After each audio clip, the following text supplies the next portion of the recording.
আমরা অনেকেই নব্য অসুস্থ হই, হঠাৎ করে অসুস্থ হই না। এখন আমি যদি আগে নিজেই আরেকদের সাথে পরামর্শ না করে নিজেই ক্ষত সৃষ্টি করলাম, রোজা তো থাকতে পারবো না, তাহলে একজন গরিব মিসকিন দেখা আমি রোজার ফিদিয়া হিসাবে চালাই দিই। সিস্টেম তো আছে। এটা কোন রোগীর উপরে কথা বুঝতে হবে।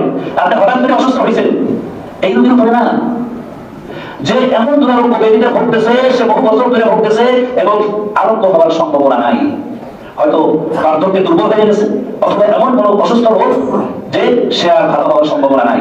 ডাক্তার কবিরাজ বহু দেখাইছে, এখন আসে আরোগ্যের কোনো নিশ্চয়তা নাই।